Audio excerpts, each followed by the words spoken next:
and then was at No Fear. Did a lot of stuff there, actually put together a manufacturer deal and started making some serious money. I mean, I went from making like 50 grand a year to $45,000 a month. Have you heard how Jason's doing? Like, is he doing good?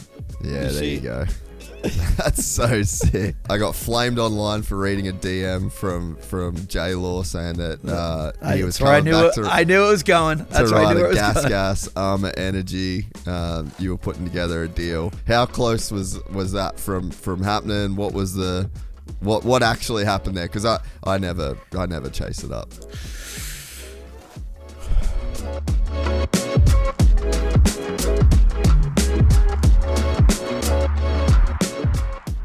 I met a gypsy. What was the Bud Light deal would have been worth roughly back then? Because I think, that to me is probably one of like the landmark deals in moto. You know, like big outside, Fortune 500 company, huge outside industry, non-endemic, like with the greatest Supercross racer of all times. Like, I think if you had to say what's the one deal in motocross or supercross that got made that's like the standard, I'd say it would have to be that deal. Well, that deal definitely was several $1 million deal, which was back then. Oh yeah, several millions, and 3-year deal, and it was unfortunately, it was cut short because Jeremy ended up getting hurt on the KTM. And so the story goes on that one, we swung the bat a lot, used a lot of work, probably almost a year worth of effort to land that deal. And so we then landed it. Jeremy, myself, my attorney all flew to St. Louis, full suit and tie. I think I wore my Xenia suit at the time. Had to make sure we rolled in there looking good. Rolex watch. Yeah. I was Rolex at the time. I had a presidential gold president, so I wore that.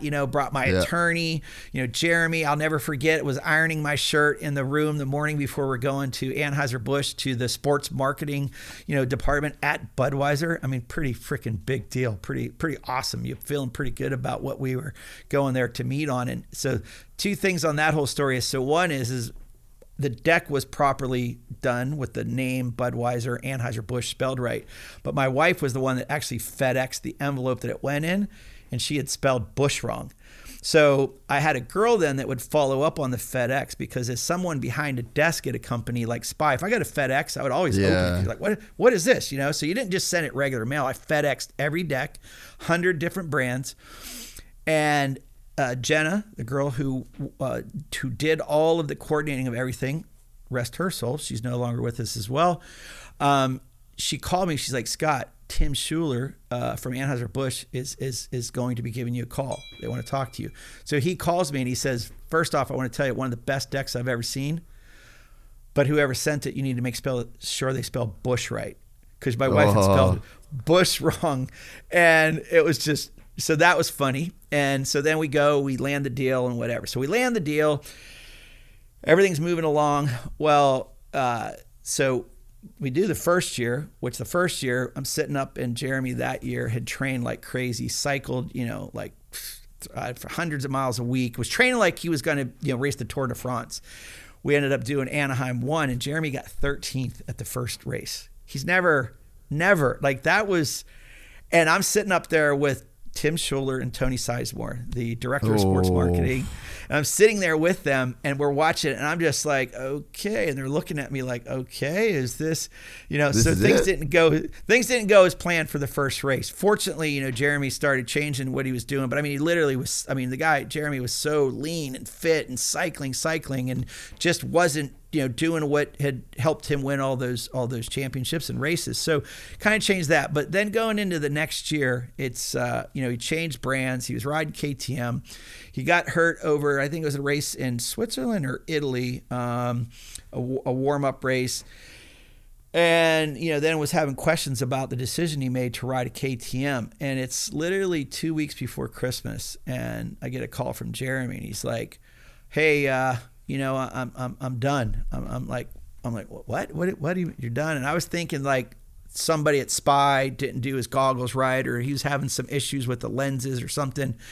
And I'm like, what happened? He's like, no, I'm retiring. I'm like, oh, wow, end of the year? No, today. I was like, what? So then I'm like, okay, are you sure? And at that time, they would send us a portion of a check, which was about $500,000 to start the season, and then we would get others throughout. And so I was like, what? And my commission was rather large, and we're going into Christmas. So I call my wife, and it's 2 weeks before Christmas. I'm like, what are you doing? She's like, I'm shopping. It's Christmas. You're like, well, you might want to shopping. I'm like, you might want to slow down because Jeremy's retiring. She's like, well, good for him. And I'm like, well, but do you understand that we're not going to get that check? Well, it's money we didn't have anyway. So I was like, so you had that side of, the thinker of, not counting your chickens before they're hatched. But anyway, this story, that was a kind of a interesting part of it. But, hey, unfortunately, Jeremy decided that, that wasn't, the bike wasn't right. And, we did kind of a amended year that year, which was kind of a farewell autograph tour. I'd say that, look, I respect Jeremy's decisions, and you got to do what you think's the right thing to do. And especially if you don't feel safe and fortunately KTM has come a long way since back then, but, he made a decision what was right for him. Unfortunately, it wasn't one that was the best for me financially. It was a lot of hard work put into it, but, love Jeremy like a brother, and it was a good decision he made for himself. And hey, things have continued on. But that was a little bit of a Budweiser. They did the amended tour the next year, and which, by the way, everything that year too looked amazing. They had a big blow up on the roof, Bud Light, and they had all these stools and tables and TV. Everything, it was just amazing presentation, and it was just unfortunate for the sport that it wasn't able to go through to the end. But we actually did re-engage them a few years later. I was working with Kevin Windham a bit, and we did go and meet with Tony Sizemore and Tim Schuler, and we did re-engage them about bringing Budweiser, especially with Kevin being a good old boy from Mississippi, and the red Honda and Budweiser, and we went out with them. We met. They loved the sport. They loved motocross, supercross. Even Tim Sizemore, who was the gentleman that also oversaw all their NASCAR property and personalities.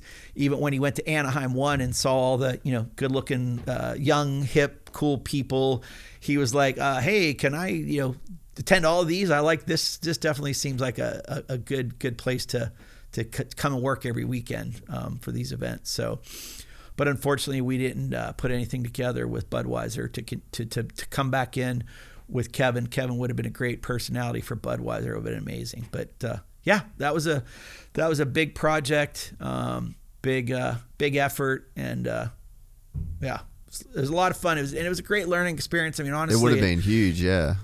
Well, and it taught me though too. It was huge for me because then it gave me the confidence to,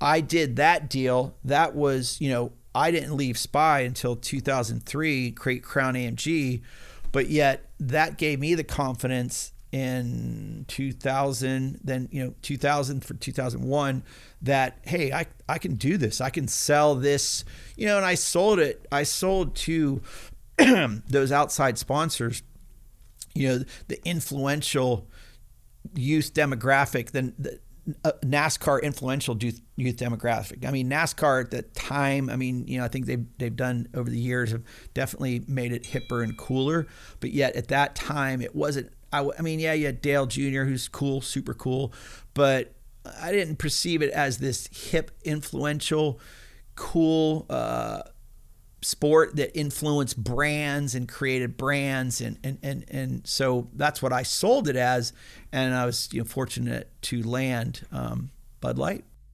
We're excited to announce the launch of our new membership site, gypsytales.com, packed with exclusive content and perks that you won't find anywhere else. This is your chance to become a part of the Gypsy Gang. And as a special bonus, if you sign up to an annual membership, you'll be entered into the draw to win our custom-built TC125. Gypsy Gang.